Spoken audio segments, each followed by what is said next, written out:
इंसान को कलमा ना आता हो, जो नमाज न पढ़ता हो, हम उसको समझाएं भाई तुम कलमा पढ़ो, वो बोलता है तुम जाओ, तुम बड़ा मुतवा आया हमको समझाने वाला, या तुम मौलवी साहब है, तो उसके सामने क्या करना चाहिए? उसका साथ बैठना चाहिए या उसको समझाना चाहिए?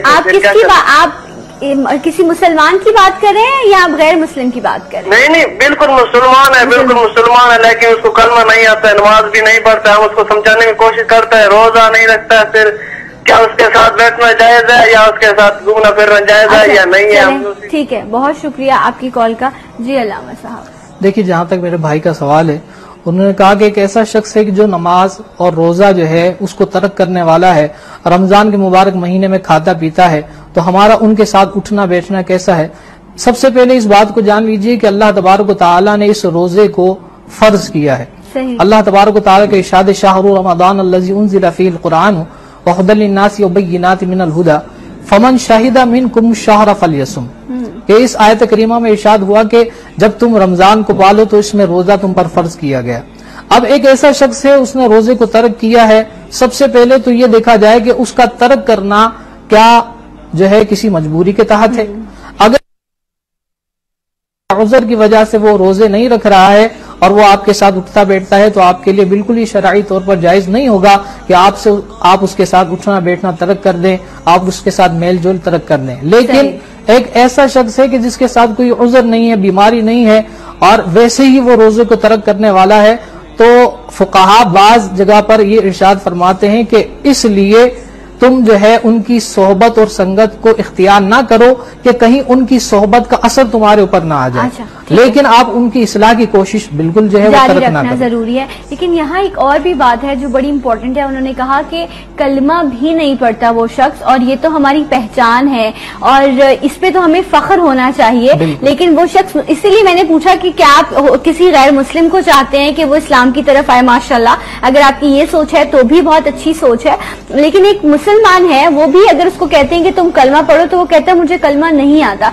ऐसे लोगों के लिए क्या? देखिए, बहुत अफसोस की बात है कि अल्लाह तबारक व तआला ने जिस दीन को अजीज रखा, जिस इस्लाम की मोहब्बत हर एक शख्स के दिल में होनी चाहिए, और ये कलमा हमारी पहचान है। अगर यही कलमा हमारी जबान पर ना हुआ तो फिर वो कौन से कलिमात है जिनको हम अजीज रखते हैं वो हमारे जबान पर होने चाहिए।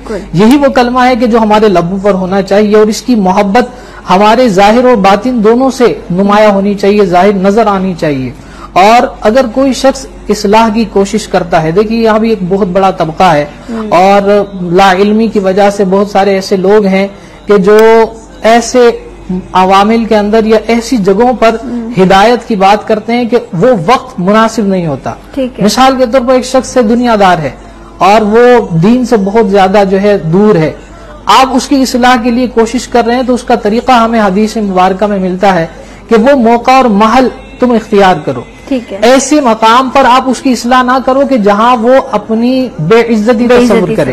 अगर आप ऐसी जगह पर उसकी इस्लाह की कोशिश करोगे तो यकीनी सी बात है वो आपसे नफरत करेगा, आपकी बातों से नफरत करेगा। आप अगरचे इस्लाम की और कलमे की बात कर रहे होगे, उसकी हिदायत के लिए कोशिश कर रहे होगे, लेकिन आपका गलत तरीके से समझाना उसकी समझ में नहीं आएगा। राइट, बिल्कुल यही कहते हैं कि अगर एक झूठा है तो आप उसके झूठ से नफरत करें, उस शख्स से नफरत ना करें, क्योंकि क्या पता कि वो शख्स जो है वो कब तौबा कर ले और रब उसको माफ कर ले। इसलिए नफरत हमें इंसानों से नहीं करनी चाहिए, वो जो फेल कर रहे हैं उससे हमें नफरत होनी चाहिए। और ये एक बड़ी खूबसूरत चीज है, अगर हम इसे समझ लें तो शायद जो लोगों के लिए हमारे दिलों में नफरतें बुक्स पैदा हो जाता है, शायद उसमें कहीं ना कहीं कमी जो है वो जरूर पैदा होगी। अच्छा अल्लामा साहब, अफो दरगुजर की जहां हमें जिंदगी में हम भी बहुत सारे लोगों की मिसालें देखते हैं, लेकिन नबी करीम सल्लल्लाहु अलैहि वसल्लम की जात हमारे लिए सुपीरियर है, हमारे लिए रोल मॉडल है।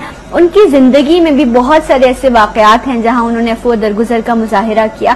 तो आप प्लीज उस हवाले से कुछ वाकयात हमारे सामने पेश कीजिए। देखिए, बेशुमार ऐसे वाकयात मिलते हैं आप सल्लल्लाहु अलैहि वसल्लम की जिंदगी के। एक मकाम पर आप सल्लल्लाहु अलैहि वसल्लम सफर में थे, तो आप आराम के लिए एक दरख्त के नीचे तशरीफ फरमा हुए वहां आराम कर रहे थे, तो एक कबीले का शख्स है जिसका नाम गवारिस बिन हारिस है, वो आप सल्लल्लाहु अलैहि वसल्लम से बुग़्ज़ व इनाद रखने वाला था, और वो कत्ल के इरादे से आप सल्लल्लाहु अलैहि वसल्लम के पास नंगी तलवार लेकर आया, और मौका देखते हुए कि आप सल्लल्लाहु अलैहि वसल्लम वहां पे आराम है, सो रहे हैं, आपको पता नहीं चलेगा और मैं कत्ल कर दूंगा। इस इरादे से जिस वक्त आया तो حدیث مبارکہ میں آتا ہے کہ آپ صلی اللہ علیہ وسلم کی ذات وہ ذات ہے کہ ظاہری آنکھیں اگرچہ نور نبوت کی ہمیں بند نظر آ رہی ہو، لیکن باطن کی آنکھ سے وہ اللہ کا نبی دیکھ رہا ہوتا ہے. تو نور نبوت سے آپ صلی اللہ علیہ وسلم نے اس کو دیکھا اور آپ نے آنکھ کھول دی، اور اس شخص نے جب تلوار اٹھائی ہوئی تھی، آپ صلی اللہ علیہ وسلم کے ہاتھ میں کچھ بھی نہیں تھا اور کچھ اصحاب بھی آپ کے قریب نہیں تھے، تو اس نے ایک بات کہی اور کہا کہ اب اے محمد تمہیں مجھ سے کون بچا سکتا ہے؟ تو آپ صلی اللہ علیہ وسلم نے ارشاد فرمایا کہ اللہ مجھے بچانے والا ہے. وہ ہیبت جو نبوت کی ہیبت ہے، جو اللہ تبارک و تعالیٰ نے ایک نبی کو عطا کی ہوئی ہے، اس ہیبت سے اور جلال سے اس کی تلوار گر گئی. جب تلوار گری غوارث بن حارث کی، تو آپ صلی اللہ علیہ وسلم نے وہ تلوار اٹھائی اور اٹھانے کے بعد کہا کہ اے غوارث یہ بتاؤ کہ اب مجھ سے تمہیں کون بچا سکے گا؟ تو اس غوارث نے کہا کہ اے اللہ کے نبی آپ مجھے معاف کر دیجئے اور میں آپ سے امان چاہتا ہوں اپنی جان کی. تو اللہ کے رسول صلی اللہ علیہ وسلم چاہتے تو اس وقت اس کا سر قلم کر دیتے، آپ چاہتے تو اور کوئی معاملہ کرتے اس کے ساتھ، لیکن آپ صلی اللہ علیہ وسلم کی زندگی ہمارے لیے بہت بڑا نمونہ ہے اور عفو گزر کی ایک اعلیٰ مثال پتہ چلتی ہے اس واقعے سے. آپ صلی اللہ علیہ وسلم نے اسی وقت کہہ دیا کہ اے غوارث جاؤ، میں نے تمہیں اللہ کے لیے معاف کر دیا. اور وہ غوارث جاتے ہیں اپنے قبیلے میں اور کہتے ہیں کہ میں نے آج سے قبل کوئی ایسی شخصیت نہیں دیکھی ہے کہ جس کو اللہ نے ایک وقت دیا ہو، مقام دیا ہو کہ وہ میری جان لے سکتا تھا، لیکن اس نے مجھے اللہ کے لیے معاف کر دیا. بالکل، کسی کو اپنا بنانے کا شاید اس سے زیادہ خوبصورت طریقہ اور کوئی نہیں ہو سکتا، اور محبت سے ہی آپ لوگوں کو بدل سکتے ہیں، نفرت سے یا